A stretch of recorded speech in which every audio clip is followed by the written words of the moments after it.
This Dicebreaker video is sponsored by Wild Bills. Ditch the manufactured flavors. Your taste buds deserve better. Treat yourself to Wild Bill's premium handcrafted soda pop. Mouth-watering beverages that allow you to escape to the most interesting places imaginable. Cheers to refusing the drink from the mainstream. Cheers to KLASK canned. Cheers to being veteran-owned and operated. At Wild Bills, flavor isn't everything. It's the only thing. Use discount code CHEERS15 for 15% off your first order.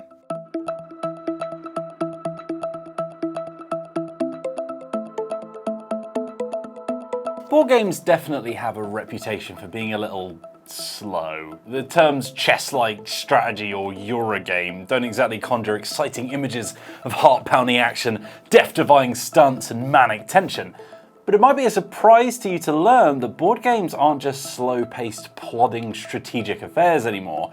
For every grey and beige-coloured historical war game that takes 5 hours to play, there's a balls-to-the-wall, rip-roaring, pulse-racing tabletop experience out there too.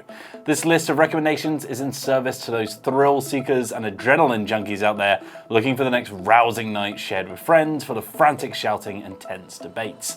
As ever, the games recommended on this list are some of our personal favourites, but there's loads of tense and bombastic board games out there, so let us know what you'd recommend others play in the comments. But for now, without further ado, here's 5 of the most exciting board games out there, starting with number 1.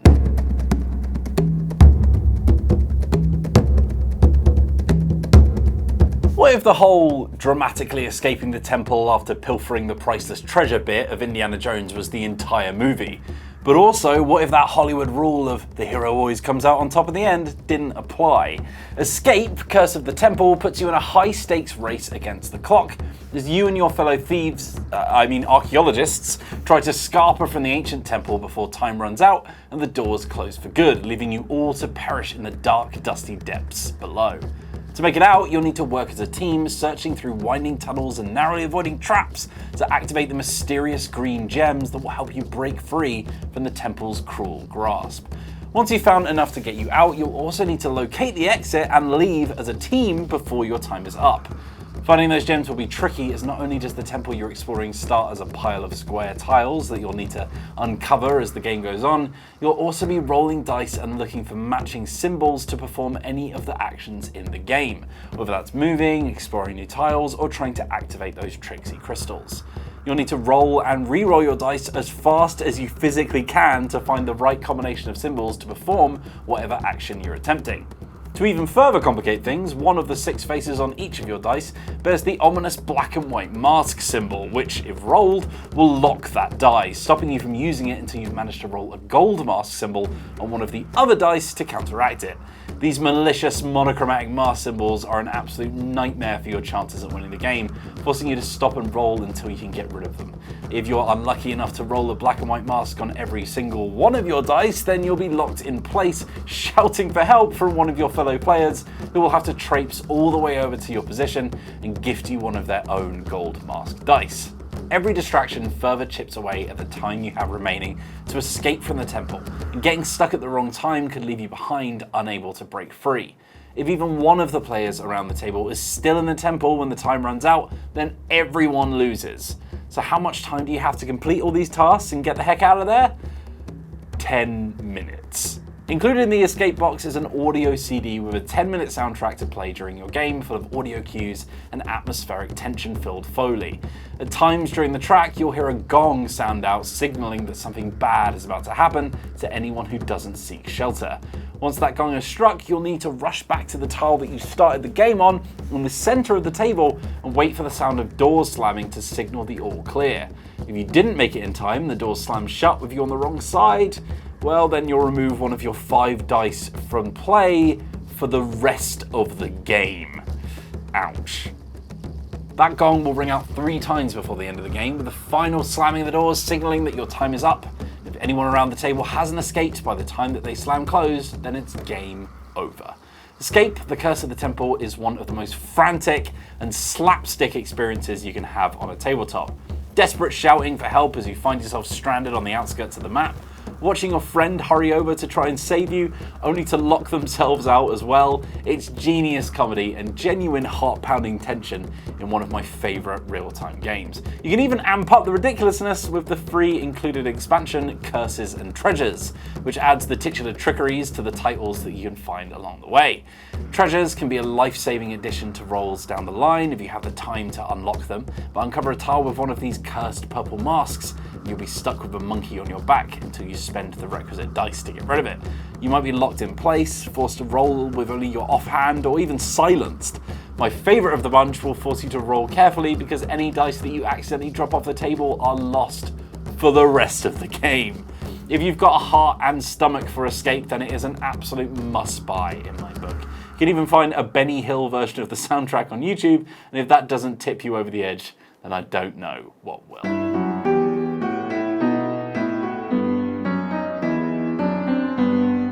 Blood on the Clocktower is a social deduction game that has had quite the presence at most gaming conventions and board game cafes around the world for several years now, despite not actually being available at retail yet. If in the time of conventions you ever noticed a circle of about 15 chairs and a person in the centre holding a rather large tome, it's likely it was the team of Pandemonium Institute weaving their storytelling magic for excited punters around the globe. Much like other social deduction games, your roles throughout the game are secret, each with their own special abilities that can either aid or hinder your team to victory. Set in the quiet town of Ravenswood Bluff, every player has a role to play, from the washerwoman to the village drunk to the mayor, but there's also a demon among you. A demon who will kill one of your villagers every night unless you can catch them and put an end to their bloody tyranny. Blood on the Clocktower introduces several game mechanics to make it stand out from the crowd, such as giving special importance to the person leading the game, or the storyteller as they're so called. As a storyteller in this game, you are in possession of the Grimoire, the special game box that doubles up as a kind of seating chart for all of the players and their special roles in the game.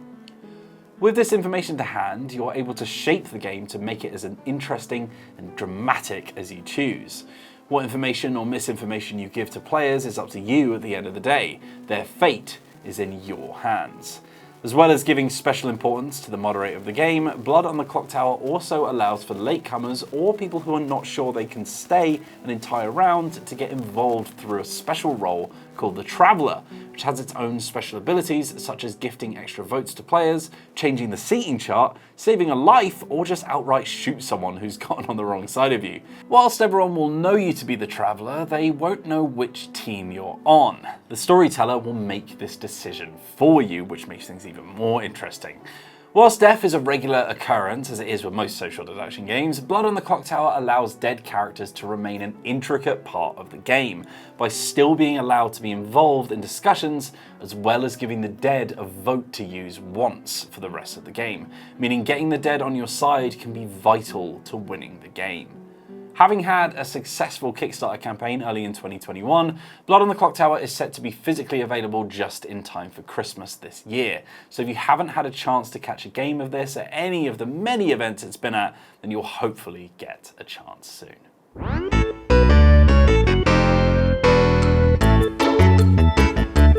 Do you remember the heady days of before I was born, when it was possible to buy a house without selling your soul to some infernal creature?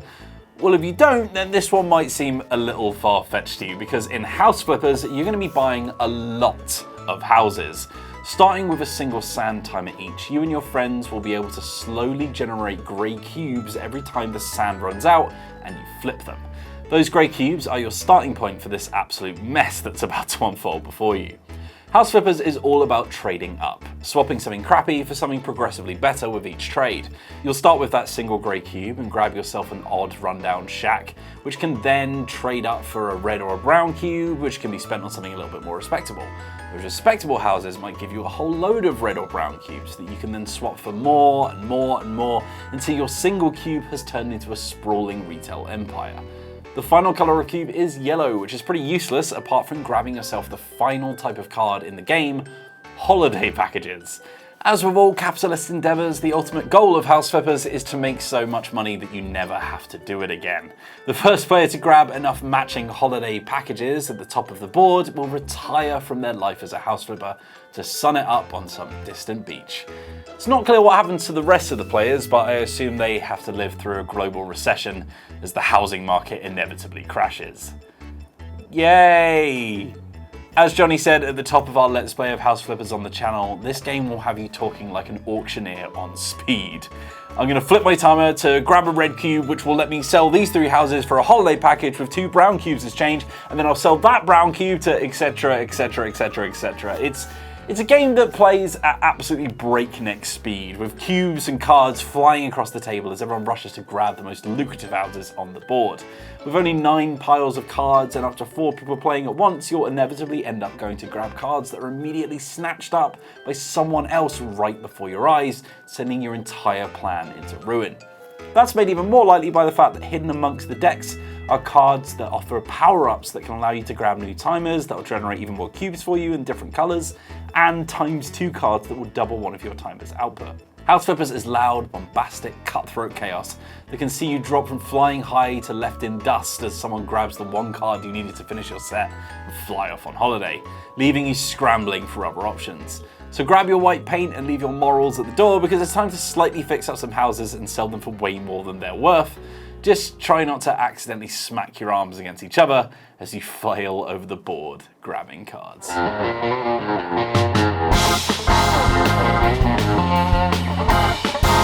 Go! What's a flat, floating structure with no walls? Sort the digits in 5,309 in order. Don't forget to count to 30. What does claustrophobic mean? Slap the table and clap your hands. What word is longest? Giraffe, crocodile, lion, or hippopotamus? Don't panic. Stay cool. Whew. Stay Cool is a hectic party game about doing everything at once. You might remember it from an especially frantic Let's Play that we did on this very channel last year. What? 7, 5. But yeah. Clap your hands 5 times and then slap the table 8 times. Time. Stay Cool challenges players to multitask against the clock, answering 2 different sets of questions in 2 different ways at the same time.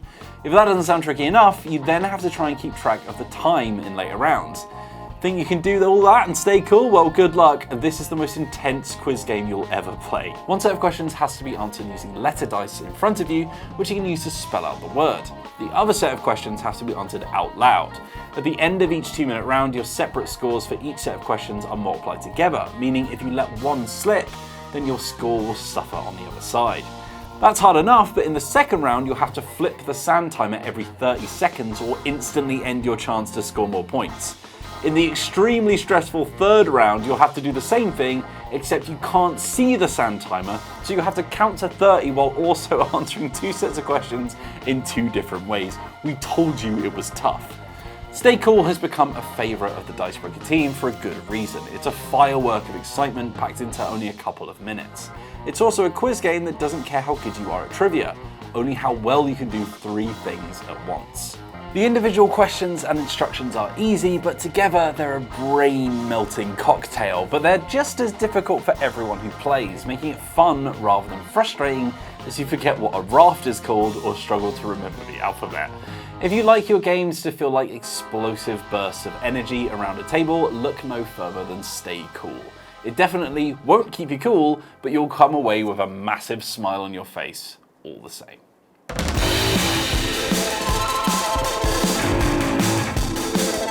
What do you get if you cross air hockey, table football, and some pretty powerful magnets? The answer is one hell of a time. KLASK is the brainchild of Danish carpenter Mikkel Bertensen, who struck upon the idea one day in his garden while hungover. Yes, really. How's that for making the rest of us look bad? The game is as simple as its name, which means smack in Danish. Each player controls a plastic bit that's a bit like an air hockey puck, except you control it from under the table using a magnet. You're trying to ping a tiny ball into your opponent's goal, which is a hole cut into the pitch. Score enough times and you win. It's dead easy.